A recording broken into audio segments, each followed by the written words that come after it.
Welcome back to another episode of Friends from Work, a podcast about all things in the Marvel Cinematic Universe, hosted by me, Robbie Earl, and by my good longtime friend from work, Kyle Sconawill. Also, if you're watching this on video, or if you've just listened to really any episode of this podcast, you will know that Kyle is a big Minnesota Vikings fan. Skull Vikings. And if you've spoken to Kyle in the last 24 hours, you know that he is literally glowing. It's like Captain Marvel when she saves Tony in Endgame, but just all purple. Because you had quite the weekend, which I really haven't gotten to hear much about this monumental football moment, but I'd love to. I never know when it's coming, and I love it. I love it so much. I am on cloud nine, as they say. So shout out to all my friends on the team and shout out to all my fan friends. The Minnesota Vikings clinched their division, much to Joey from Slack's dismay. And it was in the most dramatic fashion possible, Robbie. But let me paint a picture for you. Yeah. They're losing to a 4-9 Indianapolis Colts team, 33-0 at halftime. It was the single worst half of football I ever watched in my entire life. And that's no exaggeration. It was the worst thing I've ever seen. I thought, holy cow, it's just not our day. Fun fact, Matt Romkey from The Direct is a diehard Indianapolis Colts fan. So he chirped at me on Twitter, and I was like the lowest of the low. Man, that was the worst half.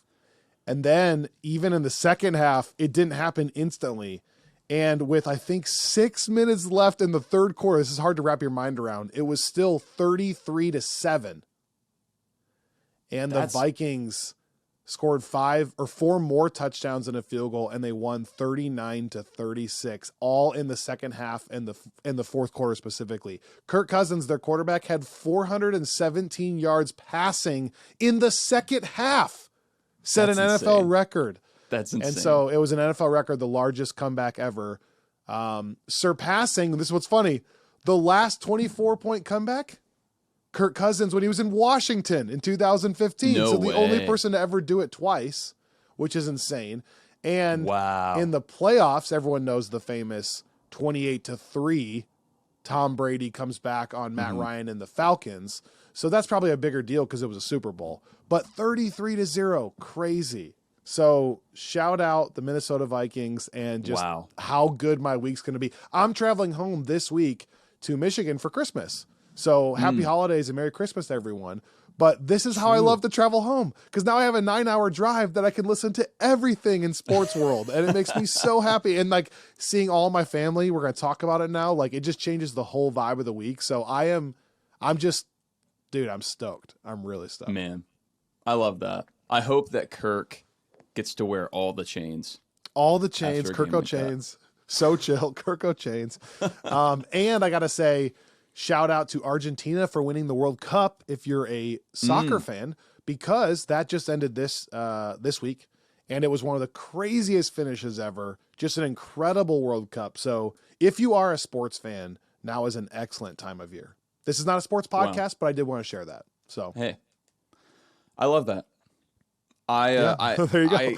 My level of personal investment in the NFL is largely connected to yours in that I can tell what vibe you're going to be bringing into a podcast. Yes, based on the result of the Vikings game that week. So this is great for me too. Well, and it should be noted, Pete as well. You know, Pete actually works with a few other NFL players. So Pete has that knowledge and brings that to the text thread as well. But I heard a little birdie, a.k.a. Candace, via text that you saw Avatar 2. Your dream. Oh, gosh. Your dream. Robbie spending time with James Cameron while I'm celebrating the Vikings victory. How did it feel? Oh, man. I Say it wasn't that bad. Say it. Say it. I need to hear you say that. I won't. Here's the thing. It was that bad? Wow. It was not good. I mean, look, we know it. I'm biased. I look out at the world through a lens that is not friendly to James Cameron. And I know. Here's the thing. I think, as my mic's falling down here. See, it's like the world's conspiring against. They don't want my truth out. Speak your truth. I have always said this, and I'm not going to go into all of it right now. Candace is looking. I'm not saying Candace is standing in the doorway right now. I'm not saying I didn't have fun watching it. I'm saying, yeah, that's what I tell her. Tell Candace. Tell Candace that's what I just said. I tell her that I said make you say something nice about it. Kyle said that I needed to be nicer about it also. I would agree with Kyle. I love it. Third time in my life, I agree with Kyle.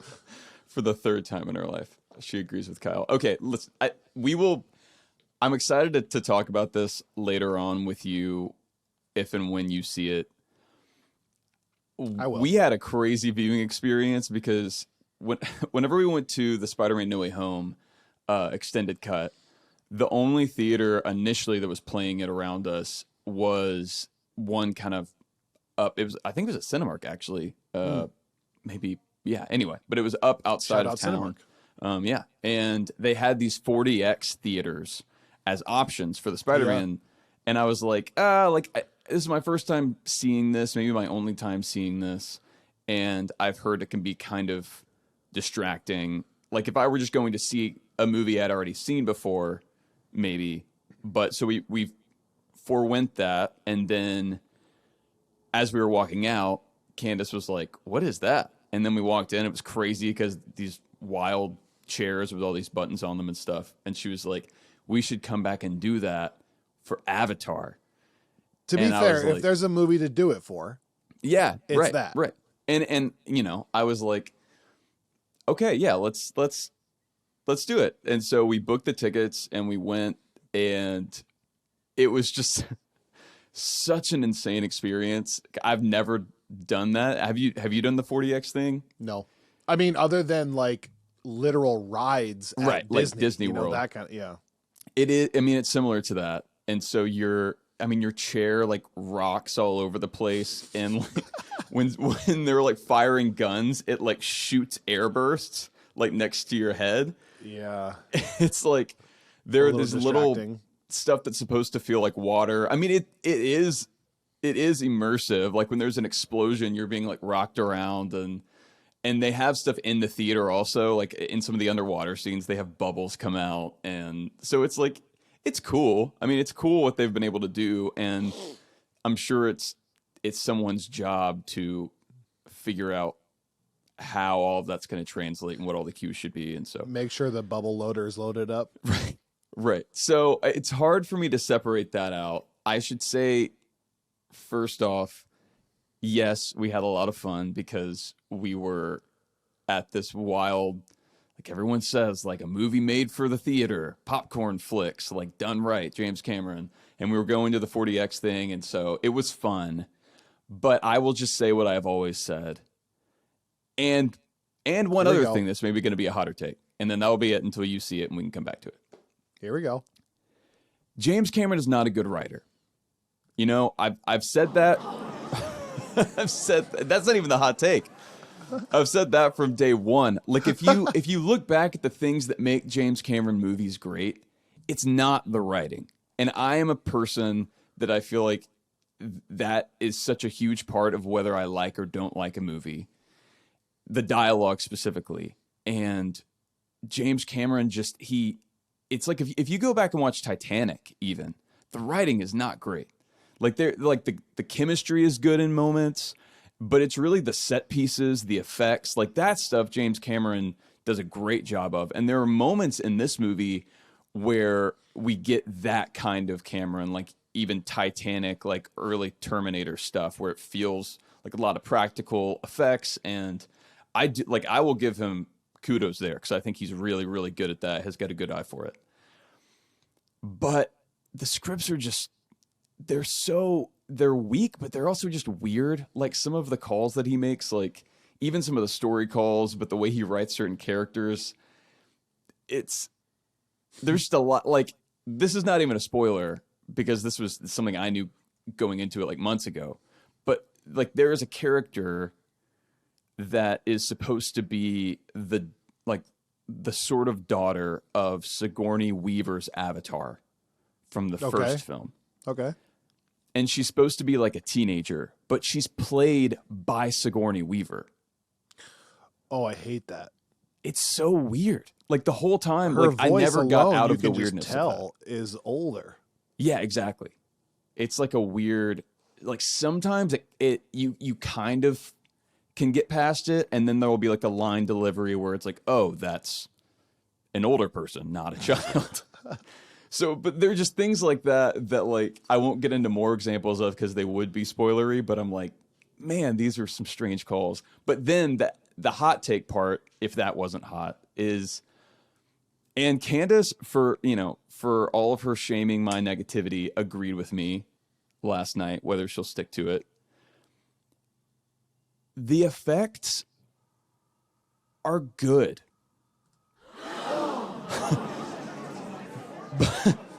but they are not revolutionary. They're just not.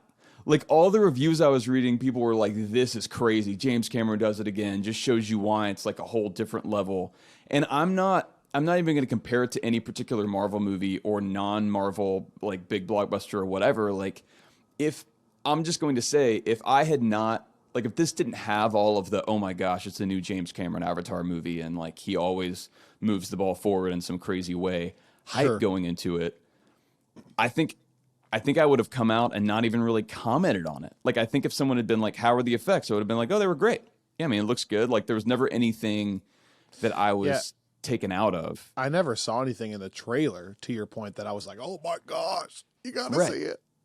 Like, I still, you always talk about, and we talked a little bit last week about the Infinity War effects, like particularly some of the stuff in the Thanos battles.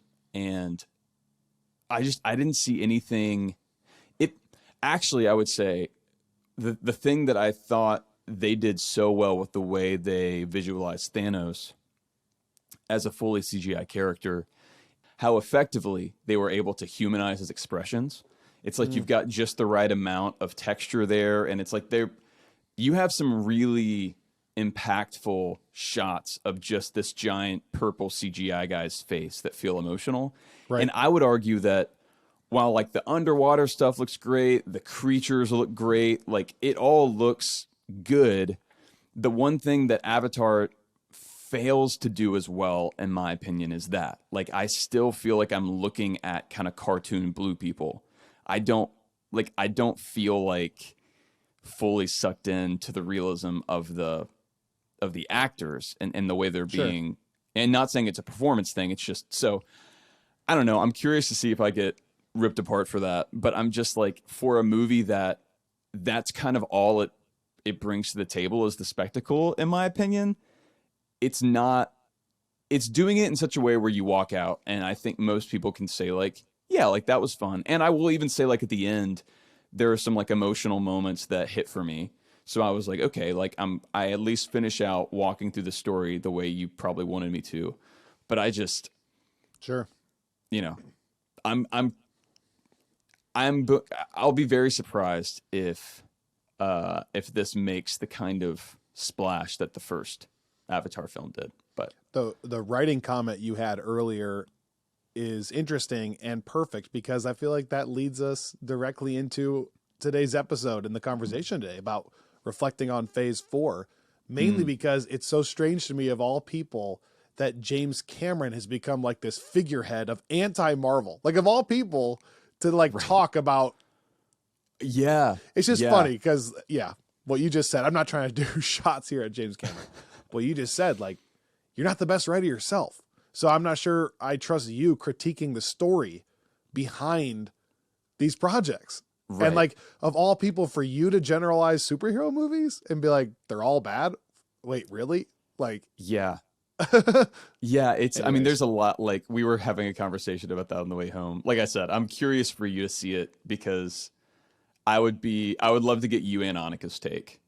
Maybe that's since Candace has has apparently strong feelings on it as well. Maybe we can do another.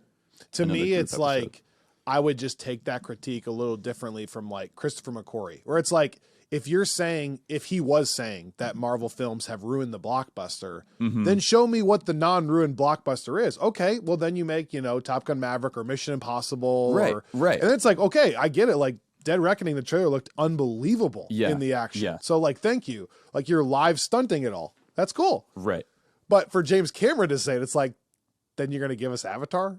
Like, No, I don't know. totally agree. Like the people that whether or not I agree with it, and clearly for the most part I don't because of this podcast, but there are people that I hear make those criticisms, and I see where they're coming from, at least, and can respect that perspective. Like Christopher Nolan is one, Quentin Tarantino is one, Martin Scorsese is one. Like these people, and yeah, I mean, Top Gun Maverick is maybe the best example of how you can still kind of do a classic. It's still a franchise, but a classic blockbuster that's more wedded to talent than IP. But yeah, I think it's because I see those as sprawling and epic and immersive in ways that I think are really impressive because they reflect like a very particular creative vision, and they don't rely on this kind of IP machine that like Star Wars and Marvel and Harry Potter and all these other kind of big mega blockbusters have. But yeah, like I think that yeah. Yeah, that's enough. Yeah. What? One final note that I thought was interesting is I saw someone tweet this the other day. The Fabelmans, the Spielberg movie that's been out, which I really want to see. I saw a tweet talking about how it underperformed at the box office. Yes, and how kind of like ironic and I guess sort of like darkly funny. The idea that Spielberg, who in so many ways kind of birthed the modern blockbuster, is now at a point where the film that he makes kind of about himself, that's sort of reflective and like quasi autobiographical to sort of chronicle that journey, is itself unable to really make waves because it's not the kind of blockbuster that he pioneered. And there are kind of there's levels there to where it's like even those critiques I think sometimes come more just from like I think often they come from folks that have maybe just been in the business for a long time, and I wonder if it's less a real creative artistic refutation and it's more just a product of a bit of not jadedness, but it's like I just think you're in it long enough and then you see something that looks different and it seems inherently lesser. And I don't, I think maybe James Cameron I think as much as any director I can think of off the top of my head, James Cameron has fully bought his own press. And so I think I'm sure you saw all the interviews where he was like, nobody else could direct an Avatar movie but me. Yeah. It's kind of weird at this point. But anyway, okay, sorry, I'm done. You started this though. Yeah, I did it. My fault. All right, quick, really fast trivia update. I didn't watch a new film, so no new question, but wanted to just tell people the answer is from Thor Ragnarok. I had asked how many PhDs does Bruce Banner say he has, and it's actually 7, Robbie, not 6. You would guess 6 off air. I know. It's 7. I saw someone write that in, and I was like, oh gosh, yeah. So I would have been wrong. And in Avengers Infinity War, who is Thanos' father? And he says, this is Thanos, son of Alars? Mm-hmm. And is AKA that like mentor in the comics? Okay. But yeah, same character, different names. So it is. You were kind of right in that. Close. Yeah, I think mentor is the name that most people would think of in the comic side of things, even though it is the same person. So. Okay, so here's what I want the rest of today to be. And I love that you already started us on this journey a little bit here with the James Cameron talk. But we want to just take a little bit of a zoomed out look at Phase 4, kind of one last time. We'll be doing the friendlies the next time you hear us. So that is still reflecting on Phase 4, but in a totally different way. And those votes and those votes come from you and from Friends from Work Plusers. So this is our chance to kind of give our last take on Phase 4. And I want to do it in a 3-part segment. We've talked about all the nitty gritty for literally 2 years at this point, so we don't have to rehash a ton of that. If you want to know our specific thoughts on individual projects, you can still go back and find those episodes. A lot of times the last episode of each show, for example, or our initial reactions episode or reflection episodes to the films. Let's start at WandaVision episode 1. Yeah, here we go. Going back. What is grief? To section number 1, segment number 1, I think should be, I want you to introduce the official Friends from Work Phase 4 rewatch order, which is something that I know you actually put a lot of time and effort into, and a lot of our listeners are curious. And I'm especially curious because I'm about to start my Phase 4 rewatch myself. I have to watch Avengers Endgame still, and after that, I'll be diving right into whatever the first project is. I'm excited to hear from you on that. Segment number 2, I just want to give a few final thoughts on Phase 4. I went up and did a weird calculation of sorting my rankings in a unique way, so we can kind of talk about that. And then in segment 3 of today's episode, you and I are going to come up, or at least compromise, on one official Friends from Work rankings of all of our films. We are going to officially go from 2 lists to 1 list, and then you can always ask us about our preferences, and we can bring those up all the time, but we're going to go to one Friends from Work ranking. We're going to do that live on air, which you haven't even done. And if you're watching this on YouTube or hopefully eventually on Spotify, I'm actually going to have the graphic up so you can kind of see what we're working with here. So that's the kind of fun stuff I can do with video. All right, so Robbie, without a whole lot further ado here, why don't you reveal your Phase 4 rewatch order, however you want to do it. If you want to go project by project or just kind of list it, I'll let you take the lead here. Yeah, so this has been, like I said last time, it really took, especially having Wakanda Forever out, to be able to look back and do with Phase 4 what we had previously done with the Infinity Saga. I do want to give a shout out to Greg, who Friends from Work Plus listeners have now heard from on the Movie Club episode. That's right. For Creed, which I listened to and was a ton of fun. Did you enjoy that? I did. I very much enjoyed it. Yeah, it makes me want to get back into my Rocky rewatch. I also saw the Creed 3 trailer again in theaters before Avatar 2, and it looks really good to me. Rocky was pretty good. Sorry, not Rocky. I haven't seen Rocky. Creed was pretty good. I've never seen any of the Rocky films, and that was a fun episode. Fun to have Greg. As a little teaser, I also now have a Star Wars episode out featuring Annika and Lance from Slack. So this is becoming a fun tradition. I think you'll enjoy that too when you get around to hearing it. I know you haven't finished Andor, so you probably won't listen to the whole episode yet. But when you do, you'll want to go back and listen. So I finally, by way of an update, I got to start Andor, and part of the reason, once I decided I was going to watch it, I was not putting it off, but a friend and I had kind of had a conversation where we realized we were in similar spots. We had been recommended that show so many times, and we just hadn't really gotten around to watching it, and so we made plans for him to come over one night and us to at least start it together. Okay. And I was out of town and he was out of town, and so we finally were able to do it a couple nights ago.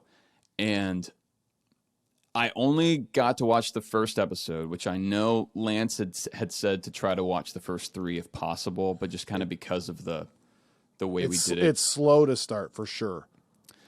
However, yeah, I mean, this is not the place for this. You have a whole episode, but initial reactions. The episode is 85 minutes long, by the way. Love that. Yeah, I went all out here. 40 minutes by myself, just ranting. All I want to say is I felt like it was an almost immediate jump up in quality from almost anything else I've seen on Disney Plus. Okay. I feel not just Star Wars stuff, even I would say the bulk of Marvel stuff. It just felt like the something about it, like some of the conversations we've had in the past about like how certain Disney Plus shows didn't feel prestige to me in the same way that like HBO shows did. This feels like way closer to that HBO side than I've 100%. come to expect. 100%. So, and this is perfect leading into our segment too. Basically, that's part of the conversation. I think right away, because of the side actors and the writing, to me, that because of those two things, you're like, yeah, this is in like the WandaVision Loki tier of stuff. Yeah, I thought about Loki. It reminded me of that. And the visuals I thought were just really impressive. But yeah.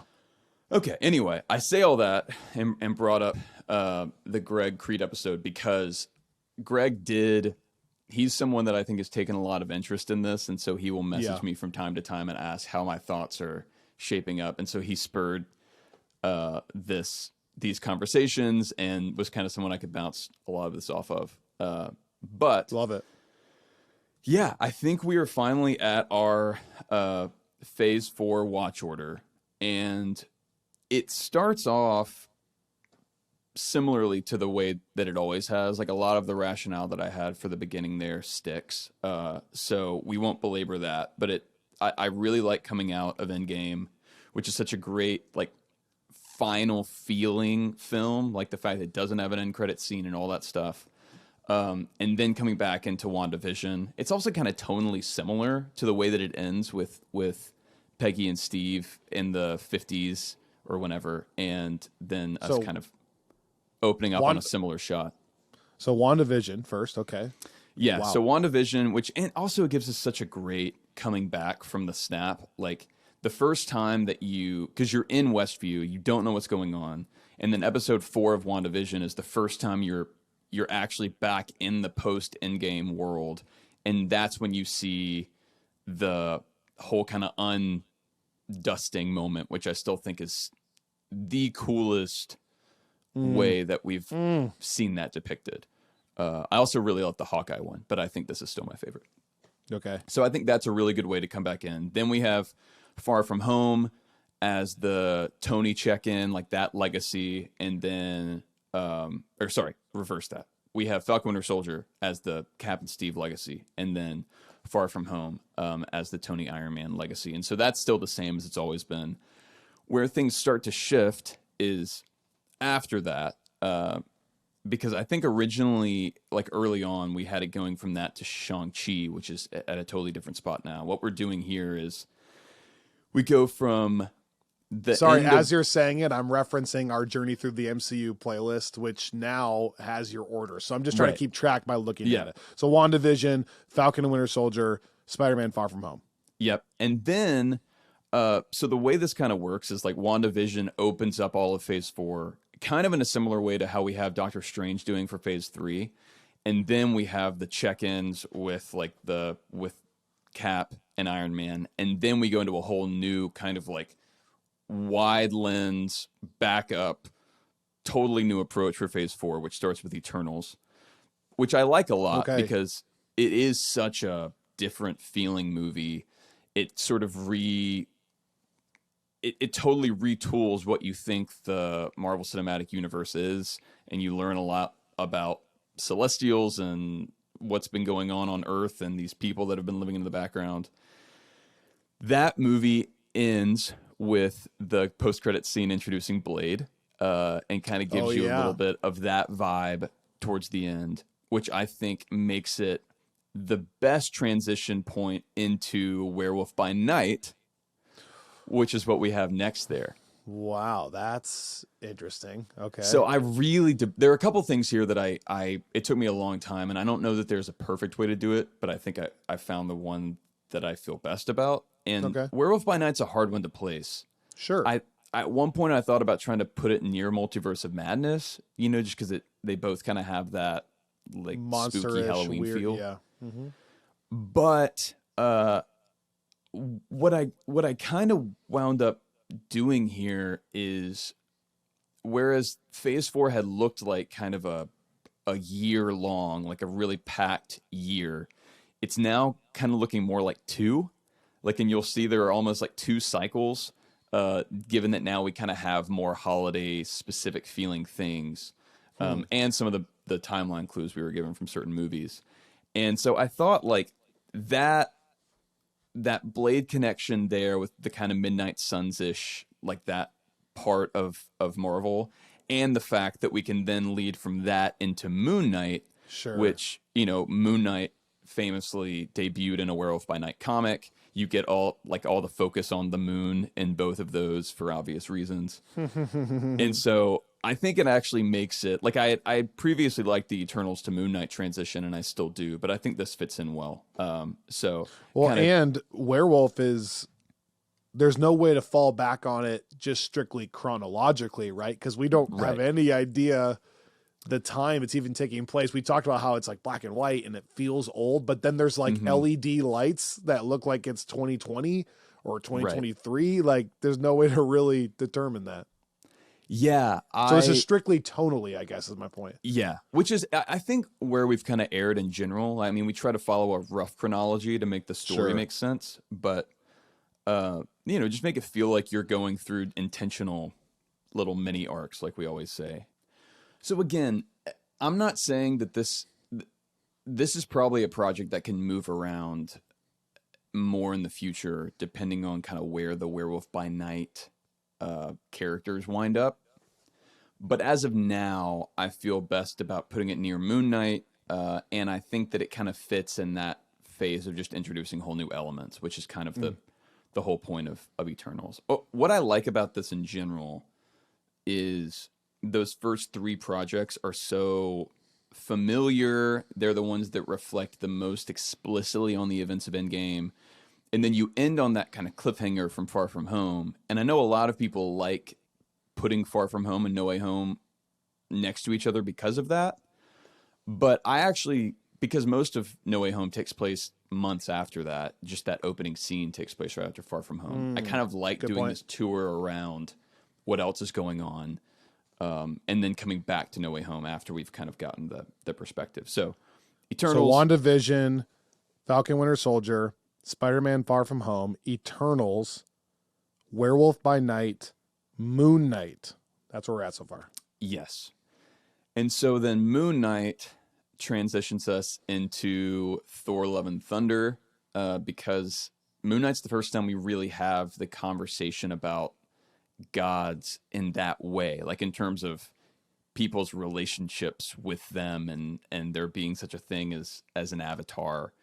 It's like a totally different way than we talked about gods, you know, in the original kind of Infinity Saga meaning, like with Thor and Loki. Sure.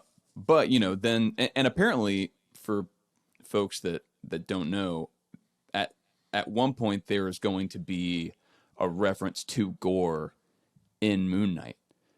Yeah, right. Which we actually both wanted, right? I think that would have been a fun way to do it. Yeah. Yeah, and I'm not quite sure why that, I can't remember why that didn't happen, but the fact that it was intended makes me feel good using those in conjunction here. So, and then we kind of get this, you know, like the kind of darker, more mystical thing with Eternals, Werewolf by Night, Moon Knight, and then transition back into like a more familiar, but a side of the MCU that makes sense given the focus on the Pantheon with Omnipotent City. I also like having Love and Thunder earlier on because we see Thor still dealing with the loss of all of these things before we see Loki again. And so when we see like the back tattoos with Loki, like I feel like it carries a little bit more weight because we are still living in a space of Loki being gone, right? Like we know that he went somewhere in Endgame, but we haven't just gone and spent a whole season with him prior to this. So I feel like it's easier for that to hit. However, I think that since we're kind of back in Thor world, that makes for a good transition into Loki. So we go from Love and Thunder back into that, which kind of gives us both halves of like the Asgardian characters. And then like we had before, Loki and the, you know, multiversal breaking or however you like to look at that, leading, like I think we had it previously, into No Way Home still feels really good to me. I'm loving this. I love how much thought you put into this. I kind of just watch them, but I love it. My hope is that this comes through, if only subconsciously for people. It's wild But- because some of these feel like they're so long ago. Like Thor doesn't feel very long ago, but then to think about watching that before Loki, I get the thought, but it's just weird because Loki feels like a different life ago almost. And I think that's part of the fun of this is reinventing it somewhat. Like if you can make the order different enough in a way that's still compelling, it almost lets you. Oh, I'm getting stoked to rewatch it right now. Yeah, just talking about it. Yeah. So another big change comes after No Way Home, though, and that's because at one point, and I don't know if we ever made this official or not, but at least kind of in how it was showing up on the playlist and how I was thinking about it, I had No Way Home going straight into Multiverse of Madness because that movie is supposed to take place in between the like Statue of Liberty scene and the like Christmas scene in No Way Home. So basically like right before. That's what I don't know that that's official, but that's kind of what all the chronology sleuths I kind of just like the Christmas scene leading right into Hawkeye Christmas. Exactly. I kind of like that. And so that's why we brought that back, because I always liked that too, like the fact that it's New York and Christmas and I don't know. And it's like centered around Christmas too. Like that's not just Christmas as a side story there. It's a big part of Hawkeye.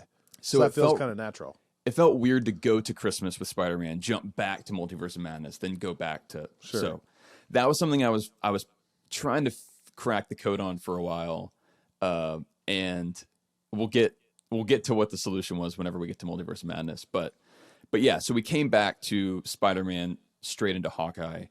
And then, like I was saying, that kind of closes out the first, like, quote unquote year of Phase 4 with Christmas. And then we start the new year with Shang-Chi, which I think makes sense because if I remember, there's like a holiday that they're talking about at the start of Shang-Chi that is supposed to take place towards the start of the year. Okay. So that makes sense. It's also like another kind of in the same way that Far From Home ended, and then we started like a new unfamiliar mini arc with Eternals and Werewolf by Night and Moon Knight. We're kind of doing that again here with Shang-Chi, with starting a new character. Directly into. Yeah. So, and this I went back and forth on, but wound up being really excited about how this works because if you remember, Shang-Chi ends with this great end credit scene, one of my favorites that it made both of our list of top credit scenes, where really for the first time since Endgame we get a check-in with Bruce and Carol. I'm trying to think if we had seen, I don't think we'd seen Wong at that point either. Don't put me on the spot right now. I don't think we had, if I'm remembering right. So, no, I guess we did briefly in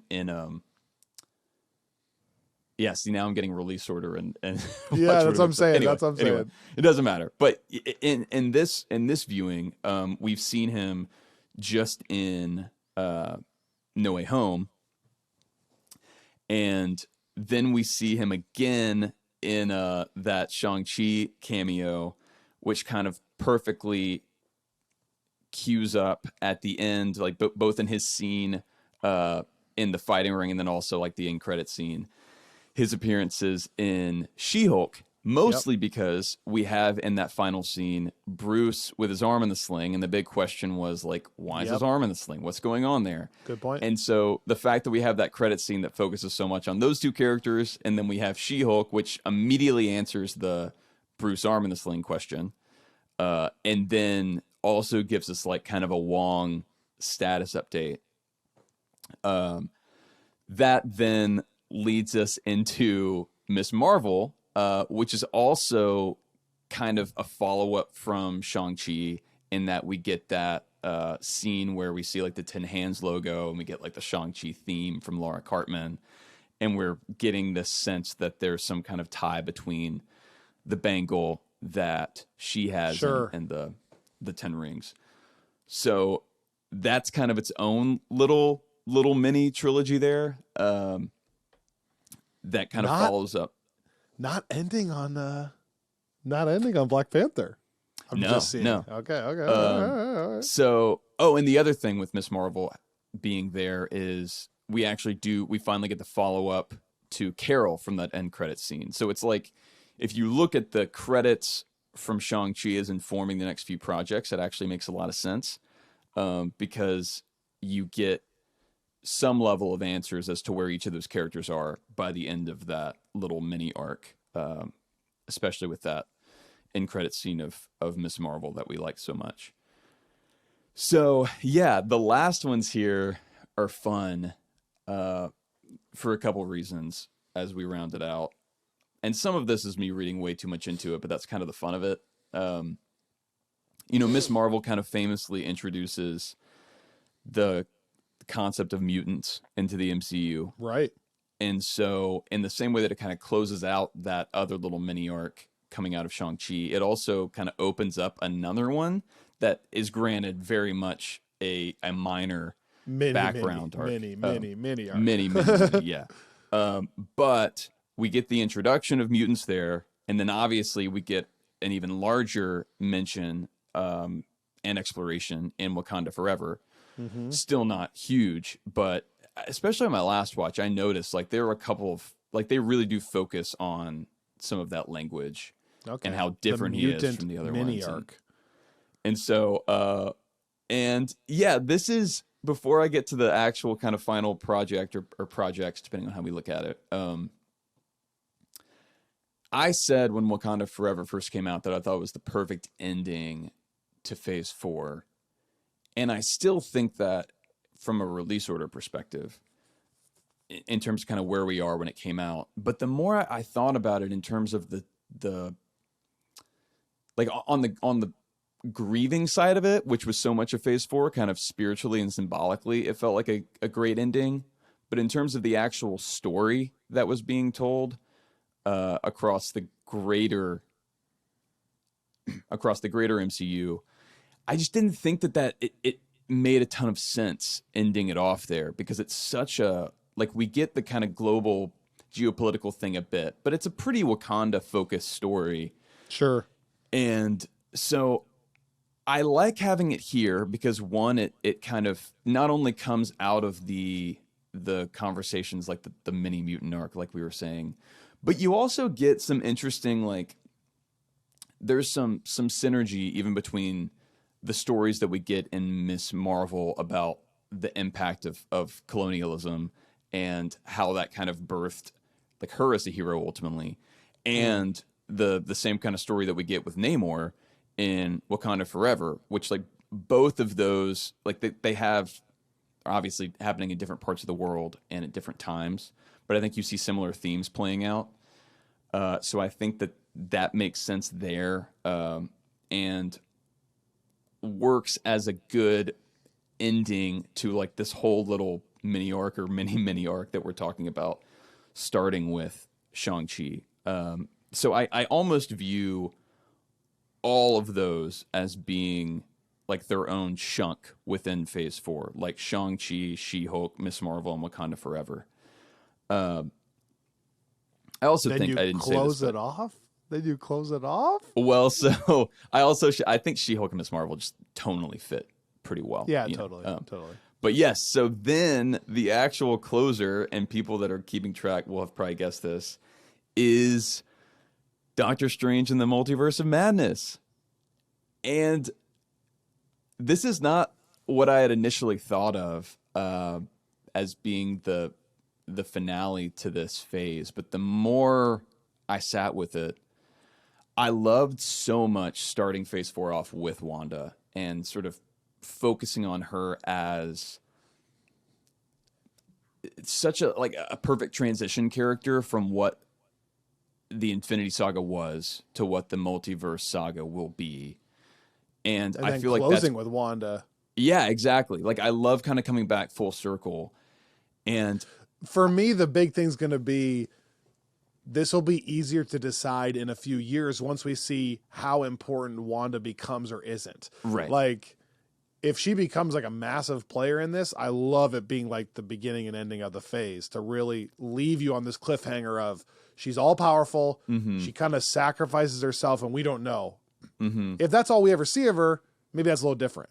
But if she becomes a huge player, that makes so much sense to me. But even if we don't see any more of Wanda, I still think WandaVision is such a great opener. And I still think what I like about this is that as the closer, even putting her aside, is that like we open with this, like WandaVision gives us like barely any hint of a multiverse. Like we do get some lines, I think, from Agatha, and then we get like the Nexus commercial. And so we get a little bit of that. And then, you know, like about halfway through phase 4, we get the first real follow-up on that in our watch order with Loki, which is when we really find out about it, and then No Way Home that kind of immediately follows that. And then we come back. So it's almost like a beginning check-in, a middle check-in, and an end check-in. And given that it's like the multiverse saga, I imagine we're only going to be getting more projects that deal with that concept and those sorts of conflicts.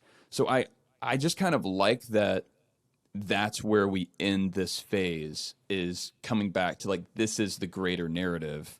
And I think that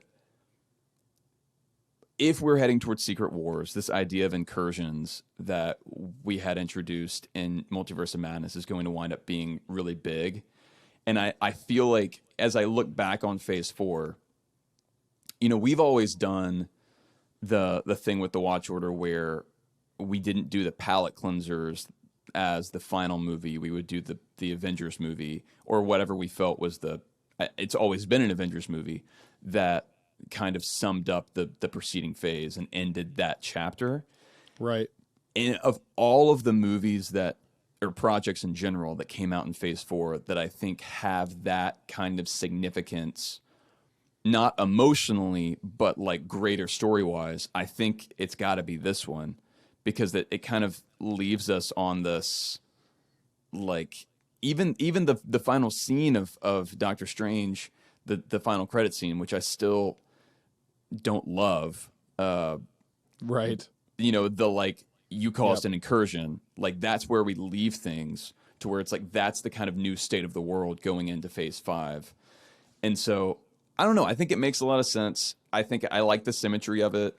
I can be kind of a slave to symmetry sometimes, but I think it's okay here. And so my only question, oh sorry, go ahead. Yeah, so I really like that as the actual close, although that does still leave one project to discuss. Well, and that was my question. Is there any harm in putting the Guardians of the Galaxy holiday special after Hawkeye? To just stay in Christmas world? Like, there's no timing there that messes that up. That's true. That's true. So I've thought about that. Because, yeah, right now we kind of have Guardians as an end of the phase placeholder, and I've considered pushing it to phase 5 depending on what the timeline there looks like. Okay. And when we wind up having the Guardians movie in, because I do like actually closing out with Multiverse of Madness, not Guardians. Okay. But yeah, that's a good point. I don't know if there's anything TBD on that one. Yeah, I could see putting it back with Hawkeye. I think it I need to see how those would blend. And so maybe how as that of would go now, into- just so people can kind of keep track, as one final summary here: WandaVision, Falcon and Winter Soldier, Spider-Man: Far From Home, Into Eternals, Werewolf by Night, Moon Knight, Thor: Love and Thunder, Loki, Spider-Man: No Way Home, Hawkeye, potentially Guardians of the Galaxy holiday special after that, Shang-Chi, She-Hulk, Miss Marvel, Black Panther: Wakanda Forever, and then, you know, for all intents and purposes, ending it with Doctor Strange in the Multiverse of Madness. Yeah. There it is. So yeah, I am hopefully going to be walking through this pretty soon too. Like I said, I'm I've been caught on Ant-Man and the Wasp for a bit on my Ant-Man watch, but I'm hoping to be able to kind of catch up with you soon on yours because I'm going to try to do all of Phase 4 before Quantumania. So we'll get to test it out. I can't wait. I'll give you my feedback live, obviously, on this podcast as I'm working through it. And then it will probably start blending into getting new Phase 5 stuff. So that'll be wild.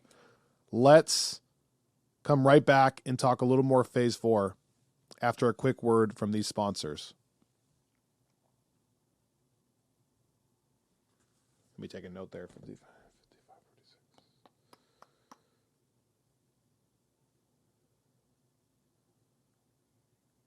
It's going to be long now. I don't know if, because I teased it earlier, I think I'm just going to keep doing it, but it'll be long.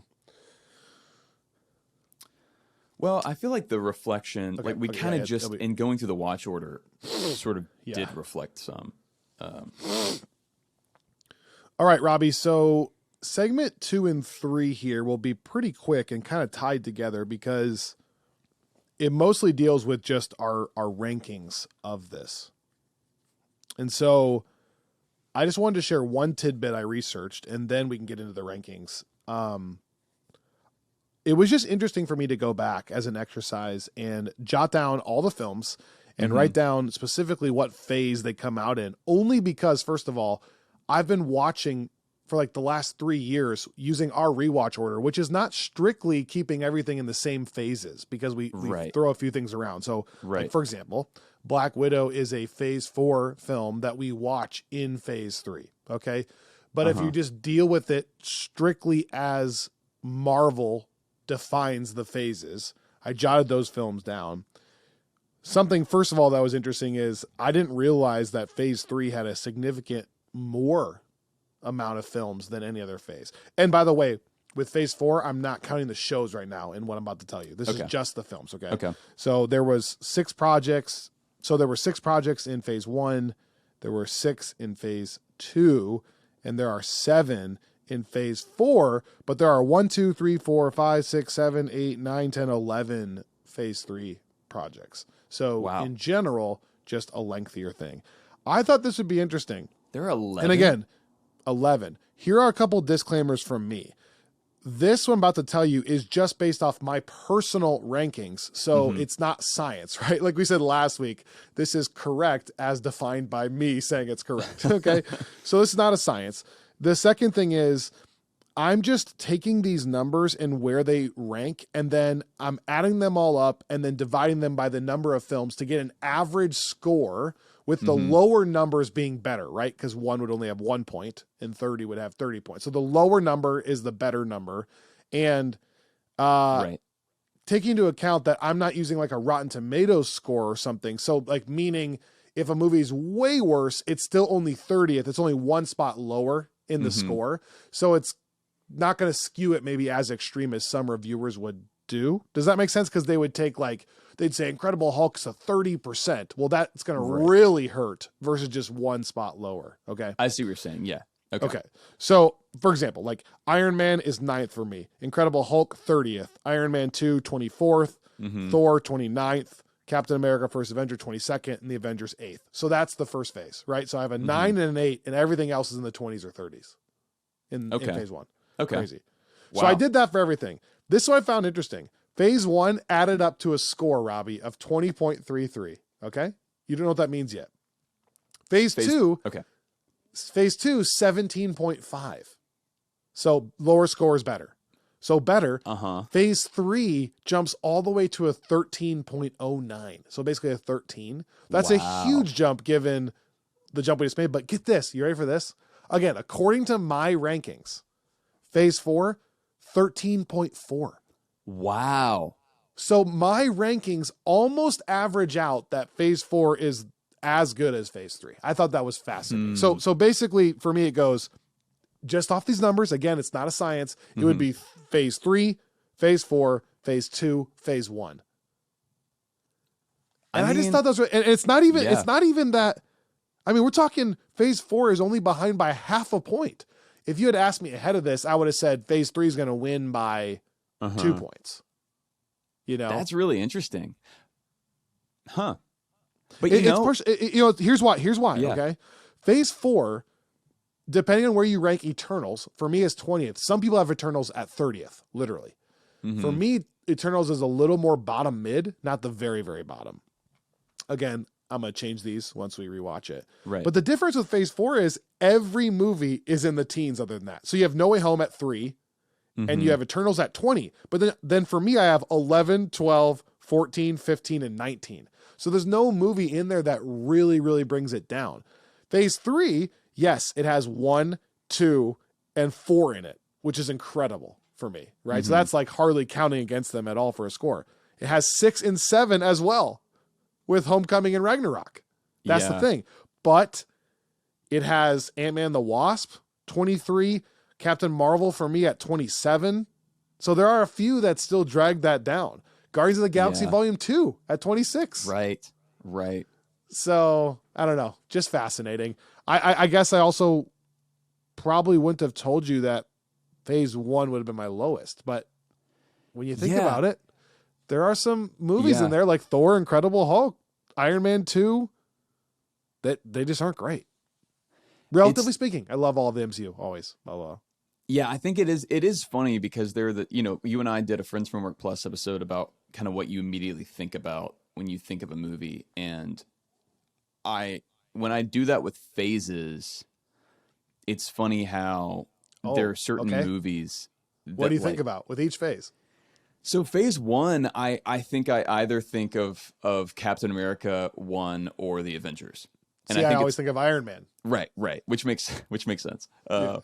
But I think for me, it's not. It's partially loving Captain America, but I always think of kind of where I start with that. But then Avengers is such a I think initially that shocks me because I'm like, oh, but like then I was thinking, oh, but Avengers and Iron Man. But then you're right. Really, like those are the three, and I have Captain America, the first Avenger, a lot higher than you. Yeah, so maybe yours would be a little bit better because of that movie. Yeah, that's true.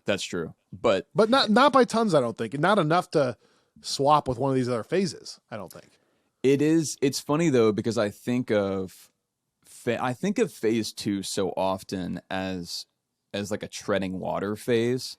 Like I think of Thor: The Dark World, which doesn't really move the story a ton, and I think of like Iron Man 3, which doesn't really like move that story forward a ton. But then I always forget that Phase 2 is also Winter Soldier and Guardians. Right. And that's what's influencing that score. Right. I got to double check my math, but that's why that's still better because Guardians is 5. Some people have it higher than that. Right. Yeah, I think it's. And Age of Ultron, I have it 16. That's not terrible. Right.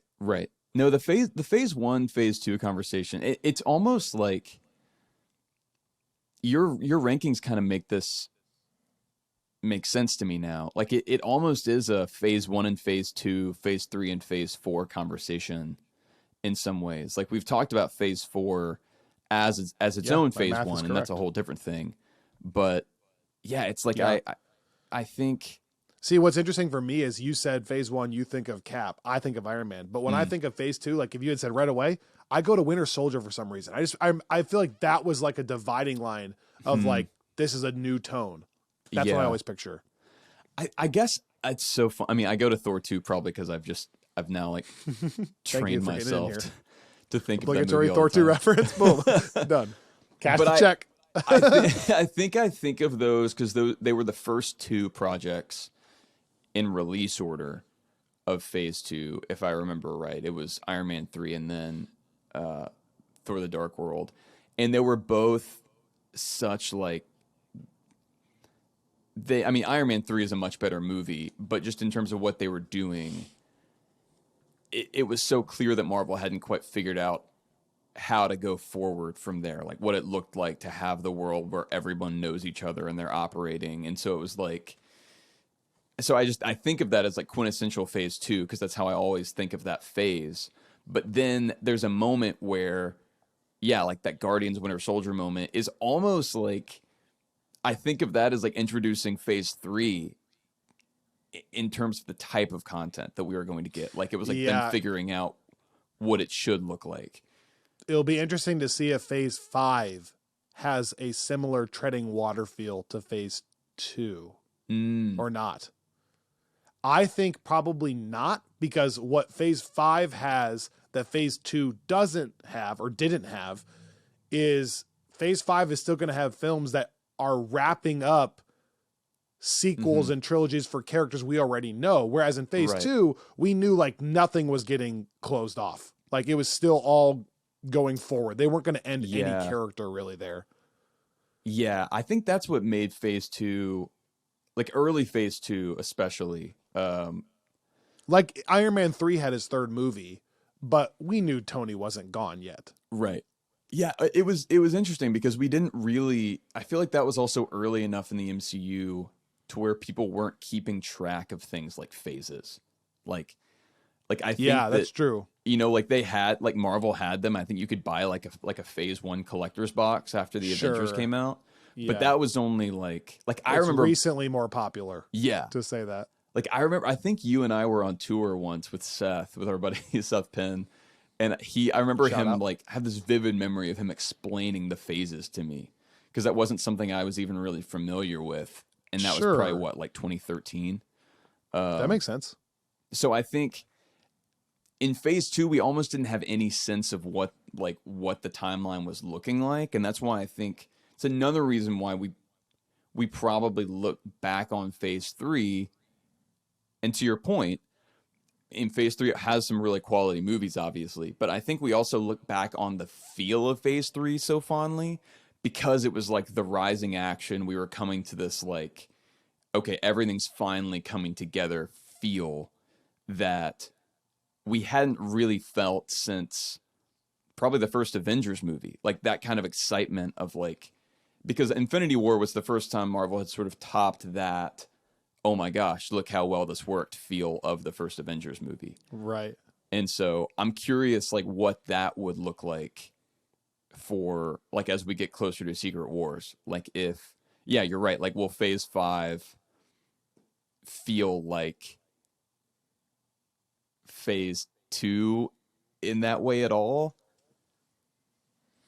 But you know what's interesting to me is like we didn't have an Avengers movie in Phase 4 like we were just saying. So the difference there even is we have like in Phase 1 you had all the Avengers introduced and then they all meet each other in Avengers and that's the end. But in Phase 4 you have so many new characters introduced, like from the Eternals, Shang-Chi, Miss Marvel, Moon Knight, She-Hulk. And there's never a moment where they all come together or there's some final battle that everybody fights. So that even makes it inherently different from Phase 1. So here are my final thoughts, and this will lead into us ranking these one final time. I think it's also interesting that Phase 3 did still have those three, not missteps, but with the momentum they were building, unbelievable films, there are still three that I felt like were a little bit added in at the time. Like I really enjoy Ant-Man and the Wasp, but I do remember being like, at the time, like, oh, this is kind of a weird side story to be telling, because this was post Infinity War, like post the dusting. Like, how do we have another Ant-Man movie? I've said so many times on this podcast how I was kind of turned off by Guardians 2, not feeling like it ramped up at all, like to anything that we were building. And then everyone knows Captain Marvel, like I totally had like a visceral response against because of the placement of trying to tell a new story like 2-3 months before Endgame. Right. So it's interesting because you were just talking about new characters, like the times they did kind of give us some new characters or like follow up on people are a lot of the ones that didn't work as well for me, which is interesting. And then Phase 4, what's fascinating to me is that even though they've stylistically swung so big, they've all almost landed in the middle for me, to where my overall feeling of Phase 4 is that other than No Way Home and maybe Eternals, I kind of liked all the films in Phase 4, but I didn't like love any of them besides those. Besides No Way Home. No Way Home I loved, like obviously tier 1. All the rest were like, these are good. Yeah. And I wonder what that says about the quality or perceived quality dip or lack thereof And that's my final thought on it. It's interesting when you don't include the shows, which obviously you have to include the shows as part of the cinematic universe. But when you're not talking the shows, I don't know that I see any kind of quality dip when you're just talking the movies, really, relative to the other phases, you know? So I think a lot of that discussion probably comes from some of the Disney Plus shows. I think that's fair to say. These movies are still controversial, but I don't think you can walk out of them and be like, people think this, but I don't think you would leave it and go, it's terrible. It's obviously like they're way stepping down. Yeah, they're doing with multiverse stuff, so it's going to deal with a few looser type things. It's going to be different, but I don't think the films themselves are a massive quality dip. I think that conversation must come from, for me, some of the TV shows. That's my final thought on that. I think that, and I think the dialogue around Thor: Love and Thunder in particular has been so interesting, and that I think people, that seemed to be a real touchstone for folks that were looking for evidence of a dip in quality. Now, I think what's funny is and this is what we were saying last week with me wanting to rewatch that in Multiverse of Madness specifically. Multiverse of Madness, I remember walking out of having loved it. Like, I really did love the direction they went. Like, I recognize some of the, like, I'm not saying it's perfect and it's not ranked as though it is, but I was like, yeah, this feels like what I want a Doctor Strange movie to be. It's weird, it's kind of scary and kooky and whatever. And then Love and Thunder, I came out like really, like, I still feel like you loved Love and Thunder the day of the premiere. Like when we were out of the theater, you were emotional from the ending, which I was too. And you laughed. I mean, the goats made you laugh so hard the first time. That's why I'm like, like those two, I think, are the ones that are often criticized. And that's why I'm kind of coming back to those. But I think Love and Thunder was easier to criticize because... Well, and Black Widow, we're higher on Black Widow than other people. That's a problem for these scores. But that's true. Sorry, keep going. That's true. Although I feel like Black Widow was more like forgettable for people than it was objectively bad. Like, I think and you know, to a counterpoint to my point, we're lower, I guess, on Shang-Chi than a lot of people apparently. So I think those balance each other out in this exercise. Does that make sense? That's true. Okay. But yeah, I think to finish my thought there, sorry. because I think you're right. Like, I interrupted you. I just think like Love and Thunder is even. I said this in the Slack the other day. I feel like people always with these kinds of movies, like I'm not a like, what, you don't like that, you're wrong, like your opinion is trash. Like, I get that.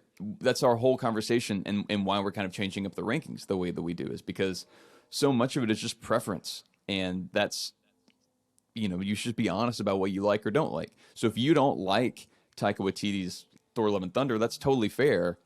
But I do feel like the more I reflect on that movie, the more I think people just misunderstood what he was doing there. And so it's interesting that has become, like, outside of Disney Plus, that, and to some extent Multiverse of Madness, where they'll like, look, these are like down-ticking quality movies. Because for me, I really enjoyed both of those in different ways and for different reasons. And I think both have certain strengths and both have what I would consider to be weaknesses. But so yeah, it's like, given that, I think that I look back on Phase 4 films pretty highly as well. Like, I think, but even if I didn't love those as much as I did, you're right. Like, Shang-Chi did really well commercially for the time of year it was released, still coming out of the pandemic, and it was a brand new character, and critically was really well received. To me, Phase 4 was just spectacular but flawed. Yeah. Like I said, I don't remember feeling. Yeah.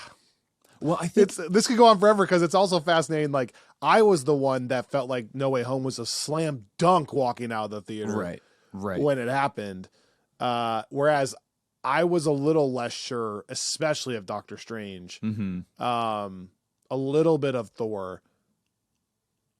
Yeah, but in general, I think I liked it, didn't love it, a lot of it. Yeah. I'm excited to see where Phase 5 goes. I have two tiny things of news, then I'll do the final rankings.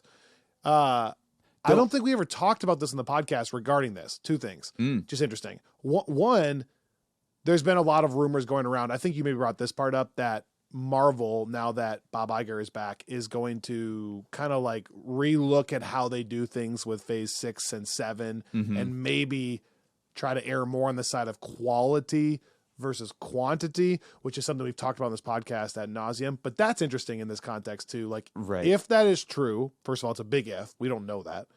If that's true, and if they are actually aware of that, that does add some commentary to this discussion, if that's true and they're aware of it. Yeah. Secondly, on the Love and Thunder thing, I totally agree that I think the film in general is misunderstood. I saw the article you posted the other day, and I still like it.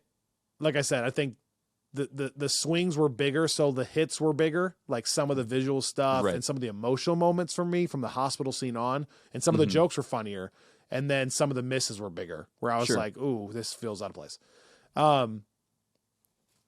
But I don't know if you saw this. On the sad news front, Chris Hemsworth found that there's some signs of early Alzheimer's in his family. So he's kind of taking a step back from acting. That he like made that announcement maybe a couple weeks ago, 3 weeks ago, that he's just going to like slow down a little bit on what he's doing. But in interviews he's done since then, not acting, but just like promo stuff for things, because I think he had that Limitless thing on Disney Plus. Anyways, he's been talking some.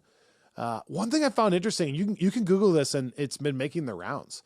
He was asked about Thor 5, and fascinating to hear him talk about it. He said two things. He said, first of all, if I do it, it needs to be a drastically different tone this time around. I did see that. And he was kind of referencing how like the first two movies kind of fit in the same thing, and now I've done this really like zany thing, and to keep the character moving forward, it needs to be something different. To which I kind of say amen, because we talked about that. We're like, if he now goes backwards, right, and becomes more goofy or something, that doesn't fit with the character, with what he's gone through. So I agree, like tonally, and even if he's just saying that from like an acting perspective, I think that's the right call to kind of change that vibe, first of all. And I think Love and Thunder leaves him in a place to do that. Yeah. The second thing he said that I thought was fascinating, I'm sure you saw this too, was like, he basically said like, I can't make another movie with Taika. He said it would actually kill me mentally.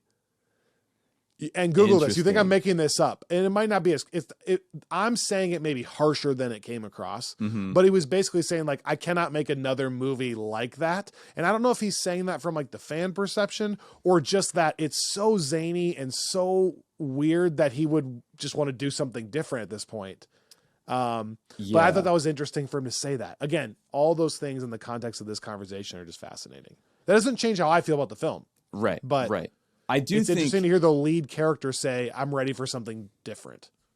Well, and I mean, I think that makes sense, because, I mean, even Taika, I think, came out, and, you know, you never know how much stock to put in anything that Taika Waititi says, because he's always kind of joking. But I think he said if he were to come back and do another one, he would almost just want it to be, like, to have zero fighting scenes in it. Like, he just wanted it to be like a road trip movie or something. And like, I think the more I think back on Love and Thunder, and I don't want to, this obviously is an Love and Thunder reflection, but I just think on parts of Phase 4, and I think Love and Thunder is so reflective of that in so many ways. Like, I think Love and Thunder, to me, shows a set of creators that, one, we're kind of dealt an interesting hand with that character of where Endgame left Thor,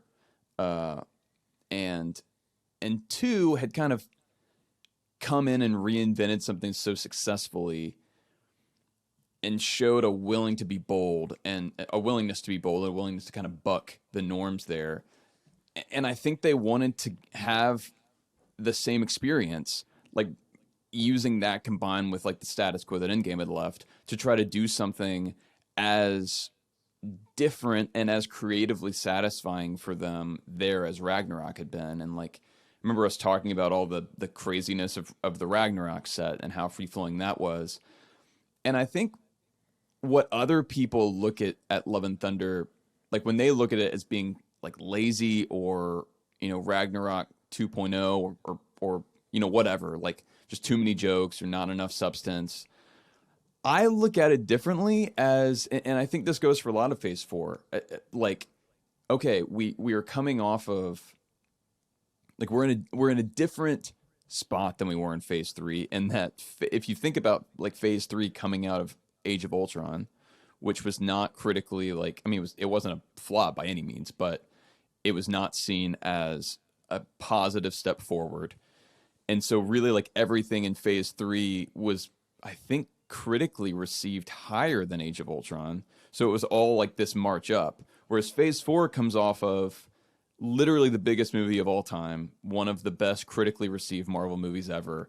And so they're left with having to like pick up the pieces of that, like I'm saying with Love and Thunder, but also figuring out like, well, we can't just like go back and redo the same things.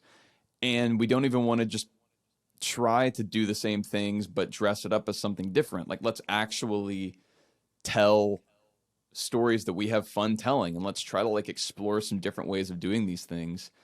And that's what I see Love and Thunder as. Like, I think that's Taika being like, let's take some of these crazy parts of these Thor comics that they were, and I was to some extent maybe, afraid or unwilling to explore fully in the Infinity Saga. Because in the Infinity Saga, Thor was essentially just a really strong alien. Like that was kind of his thing. And the Thor comics have never been that, right? Like the Thor comics were like delving into all of the pantheons of gods and like these epic quests and like dealing with Norse mythology.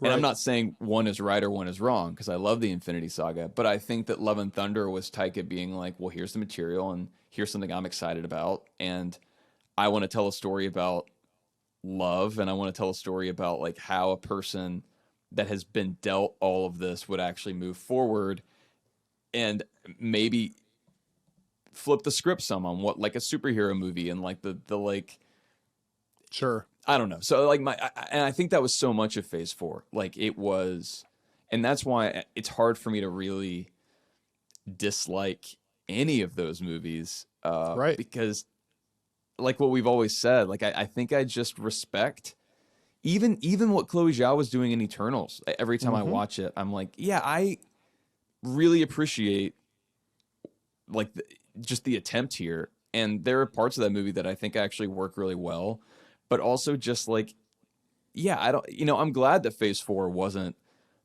Captain America 4 and Captain Marvel 2 and Ant-Man 3. Like, sure, I'm glad that we had a So chance to try some big swings.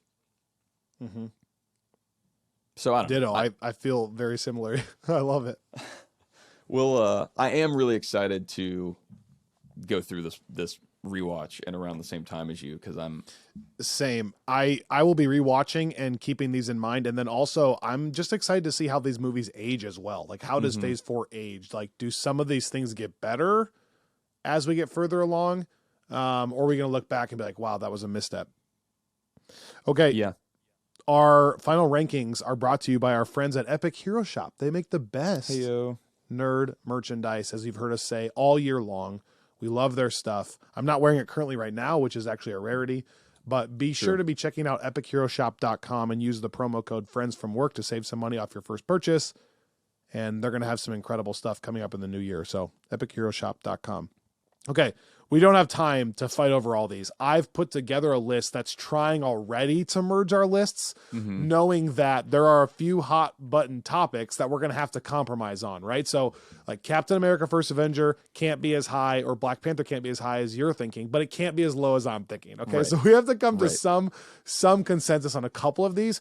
Others will be easy. Are you okay with me saying number 30, Incredible Hulk, Thor number 29, and Thor Dark World number 28?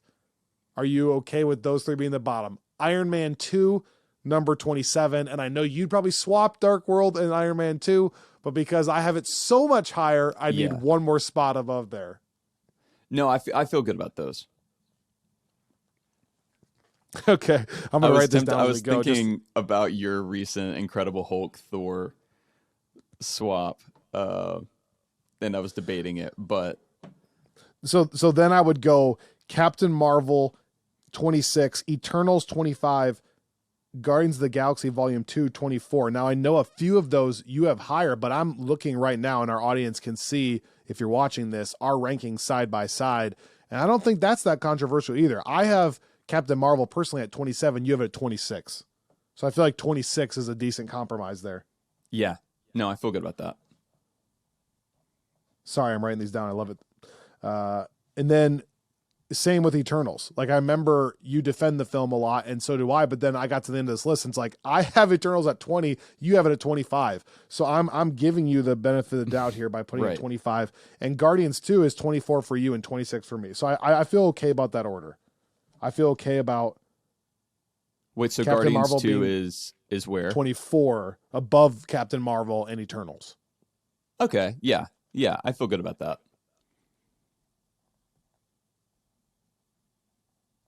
Okay. And then 23 Ant-Man, 22 Iron Man 3, 21 Ant-Man and the Wasp. So do you agree that Ant-Man and the Wasp is better than Ant-Man? Do you agree this is about the range? Yeah, I'm debating whether your individual rankings has Wasp at 22 and Ant-Man at 23. Yeah. And I think I would I'm debating the Ant-Man's and Iron Man placement. So right now we have Iron Man 3 under the Ant-Man movies, right? Yeah. I think that's right. Well, it's Wasp, Iron Man 3, Ant-Man, which we could swap if we had to. We could swap. Iron Man 3 is a tough one because I do like the emotional work it's doing, but just Iron Man 3 is being dragged down because of preference for me, which is weird. Yeah. Let's keep it that way. I think I like the Iron Man 3 sandwich there, but maybe we can always revisit. Then all this is going to change in the new year. Then we have Captain America, the First Avenger, which is kind of the very, very top of the last tier, or the bottom of the first tier, which again, not crazy. Yours is at 19 currently. For me, it's 22. So 20 is the compromise. I put Doctor Strange at 19 ahead of those films. So for me, Doctor Strange is still better than the First Avenger. Would you be okay with that?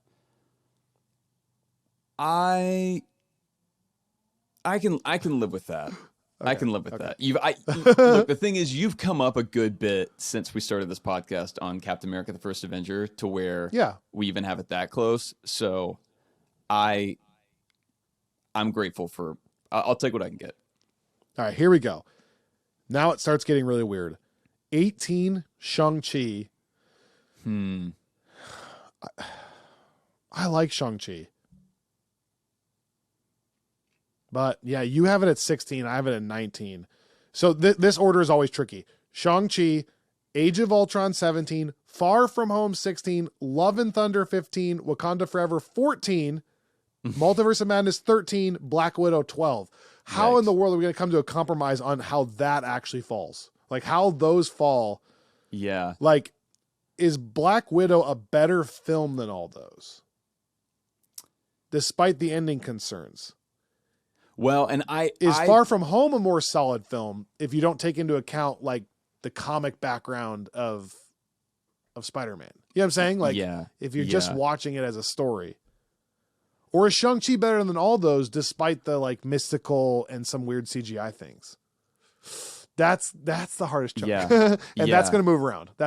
Well, and Shang-Chi is maybe it's the opposite of the Love and Thunder Multiverse of Madness thing I was talking about, where I think like I really liked Shang-Chi walking out and have always really liked it, but I think that it's hard because it's a totally new character, and so like even comparing it to like Age of Ultron, I think Shang-Chi's a better movie than Age of Ultron. But and I think this is supposed to be our more like we can quote unquote objective, right? Because I think but preference wise, and this could change, like this is the kind of thing that could totally change with Shang-Chi, Captain Marvel. Like if we get down the line and I start to have the investment with Shang-Chi that I have with the characters that show up in Age of Ultron, then even the preference thing could swap. But I do think I think we swapped those critically. I swapped them. Okay. And so then I don't think that Shang-Chi is necessarily doing anything like extremely better though than that next batch. And I know Love and Thunder is going to be really polarizing for some people. So to have that 15 is really high to some people. But again, some people thought it was unbelievable the first time. Right. All right, so Multiverse of Madness and then Black Widow being the top of those, that could be controversial, but 13 and 12. Then I have Avengers at 11 with Black Panther at 10, and that's a compromise because Black Panther for me is like 16. You have it at like, let's see, you have Black Panther at 6. Yeah. So I don't know if you can live with it going down to 10. I could make an argument for why Iron Man is better, I think, at 9, Winter Soldier at 8, Civil War at 7, which that hurts me a little bit because I think I would go higher there. Homecoming 6. Let's pause there for 1 second. Let's pause there for 1 second. Again, we'll get the final dialed in next year. When I'm still is Homecoming better than Civil War?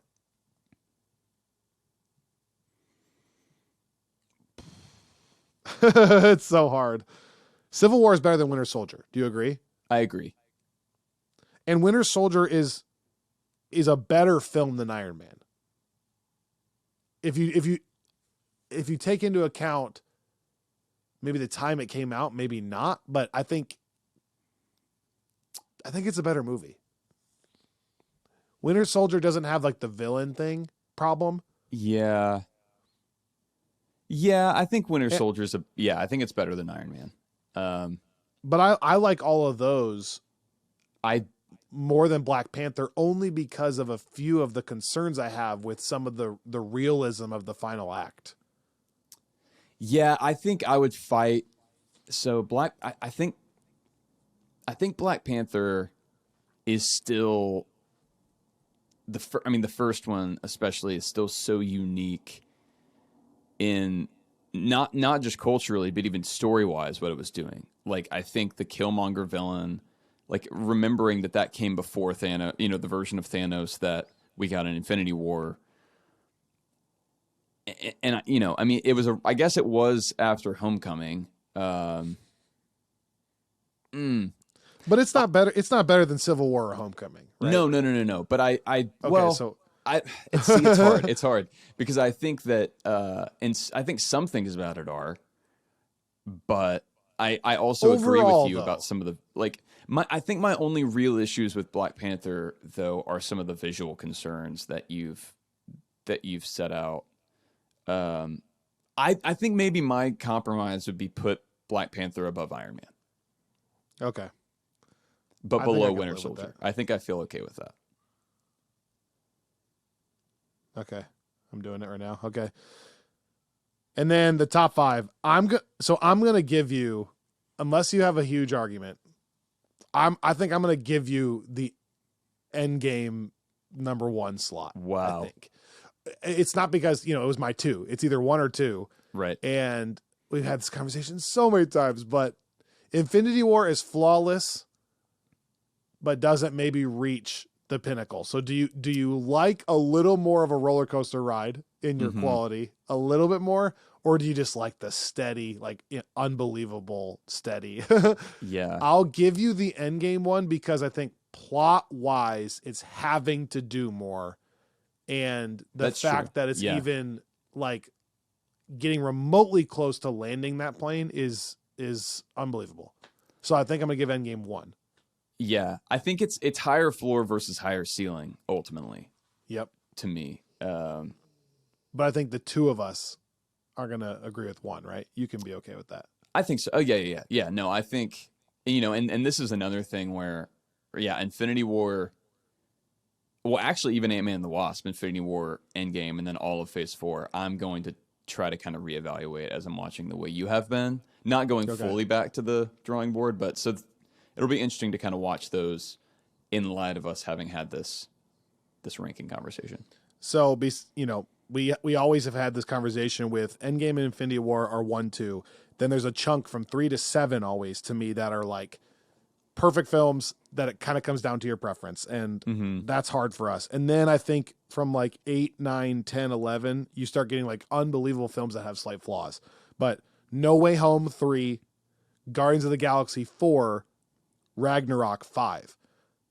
I feel like your preference, you'd want to switch Ragnarok and Guardians, but I feel like critically, if you rewatch them both, you would be like Guardians has aged even better than Ragnarok. I think that's true. I think even when we first ranked Ragnarok, I struggled with that, and I think that was one of those early preference versus like objective or attempt at being objective perspective, where like I think Ragnarok, I'm attached to the Thor character in a way that I'm not as attached to Quill, and so that's why like that movie hits for me. And the humor, but I think Guardians Volume 1 is just. Yeah. I mean, it's such a well-made movie. Like we've said, like it's the one that you could throw on a pedestal and be like, here's what makes superhero movies like fun. Like, just if you're gonna watch one, just watch this, and just if you have no other long running story, just watch this one and be like, this is fun. Like, this is why I like movies. yeah, and it doesn't require any explanation or like, because even Thor Ragnarok at some point, like if you can't just show that to someone totally cold.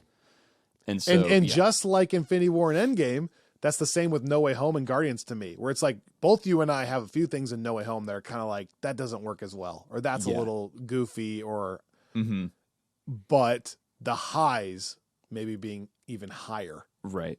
Higher ceiling. Yeah. So anyways, we'll finalize these and we'll post this on our website, the ffwpodcast.com. I know a lot of people are into this kind of thing, so check it out there. It's easier to see it. But as of now, our top 10 would be Endgame, Infinity War, No Way Home, Guardians 1, Thor Ragnarok, Homecoming, Civil War, Winter Soldier, Black Panther, Iron Man, which I feel like is pretty close to what we can be okay with. That's a solid top 10. That's a pretty solid top 10. The Phase 4 block down there is one that we have to reorganize. Yeah. We have to reorganize. Yeah. And it's like I'm starting to see certain trends in like, even as you were talking about No Way Home and Endgame, in some ways they're so different tonally, but in some ways I almost think Homecoming is to No Way Home what Infinity War is to Endgame. Like, I think, like they're like, Homecoming feels like a tighter movie, but doesn't have those highs. And then with Phase 4, it's like Black Widow is, and I think part of the problem there is like we just almost don't even think of Black Widow as a Phase 4 movie. And it's so different from Wakanda Forever and definitely Love and Thunder and Multiverse of Madness. Where, we'll work on this, but I also think we might end up wanting to swap Civil War and Ragnarok.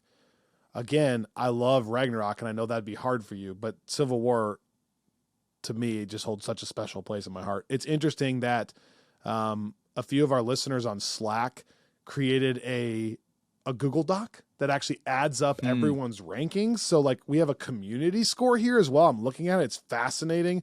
I'm not sure how many people were involved in this survey, but they have Infinity War, Endgame, No Way Home, Civil War, Guardians, Winter Soldier, Ragnarok, Black Panther, Wakanda Forever, Thor, Love and Thunder, then Homecoming. Our audience has Thor, Love and Thunder ahead of Spider-Man Homecoming. Wow. Again, just fascinating. So I'll post this. I'll post a link on Slack where you can find this chart as well, because I think Joey made it. It's really cool. It's really cool to see. And we'll update our website. I'm glad that Joey, we started this, where Joey got wrecked for his Indiana Colts fandom. Because they no. Well, Joey's a Packers fan, I think. Matt's the Indy fan. Sorry. But he was just, as a Packers fan, being a troll because I'm a Oh, Vikings I fan. see, because the So, Packers. yeah. Okay. Yeah. Well, regardless, but now still, we're coming back yeah. full circle to redeeming it. yeah. Joey gets a good moment here. I will Yeah. say as we close, talking about Phase 4 and the new watch order and everything. Kyle mentioned the Journey Through the MCU playlists. Yes. We now have live the 3 kind of Friends from Work MCU music playlists that yes. people may or may not be aware of, but kind of as response to some conversations we had about a year ago. We have the Journey Through the MCU playlist, which is that's been the one that's been going for years now, and The main list. it has roughly the number of tracks differs, but the number of minutes per movie is about the same, but roughly like 4 to 8 tracks per project. And then we also have the shortcut through the MCU playlist, which is funny because now that has, like, just given the sheer number of Phase 4 projects, that's just It's still one not short. track. It's one track per project, and it's still 2.5 hours long to listen to. But Which, then, confession, that is sometimes my scene. I figured out. 'Cause Yeah, a lot of yeah. times I'm wanting the main themes, and that's basically what it is. Like the main themes for every show. And then you have the Earl cut. yes, the Earl cut. yeah, which was it's funny because it was a very fair text, but like a year ago, I guess, I remember you saying, like, the Journey Through the MCU playlist is unlistenable, like, we've got to get it cleaned up, which was true. I was going overboard. I was being funny, but I yeah. was going overboard, though, particularly with the Christoph Beck WandaVision stuff, because there's so much there that I was like, how do I cut any of this out? But Yeah, well, it's so genius. Yeah. my initial response was to do the shortcut through the MCU playlist, and then we had some folks in our Slack that were like, whoa, no, like, I want to go the other way with it. And so More. now we have the Robbie cut, which is every full score of every project in the correct order, which was kind of its own project. Every song. It's Oh, every God. single. It's all the scores. It's no popular music, like no soundtrack stuff. The hardest part, Kyle, was after I got through this, because like Journey Through the MCU, it's all done like. Not all movie scores have the track listings chronologically. Sometimes they do, sometimes they don't. And so some of the MCU scores, like when I do a Journey Through the MCU, like I'll have the songs from the beginning of the movie at the beginning of that chunk, and then oftentimes like the big finale song at the end.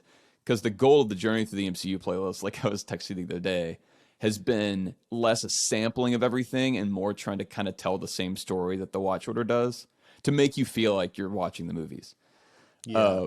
But whenever I was doing the Robbie cut, I realized, like, at least a handful, like I think Thor: The Dark World and Age of Ultron, the scores are not sorted correctly. So I had to spend like a lot of time figuring out exactly where each track went in each movie, and then I sorted them chronologically throughout the movie. So Stresses me out. Luckily, I think that all the newer ones have been in the right order, so I haven't had to do that. But so all 3 of those playlists are in the Friends from Work watch order, and they're all available on our Spotify profile. You guys should check it out. I love listening to it. Great airplane music. If you have some noise canceling headphones, great driving music. If you're at work or something, you can have music on. Just kind of fun to have in the background. It is nice. I'm becoming like obsessed with just film scores, which is wild. Well, guys, in closing, if you've made it this far, we appreciate it. A couple of really important things. First of all, we'll have time for this, but it's just been a really special year for us. So I'm so thankful as we kind of close the chapter here on crazy to say that on 2022. Because the next time we're talking to you won't be for a few weeks now. I think 2 or 3 weeks off. And then we'll be checking in with the friendlies. So that will still kind of be 1 or 2 more episodes kind of reflecting on this. But I'm just so grateful. I'm so grateful for this audience and this community.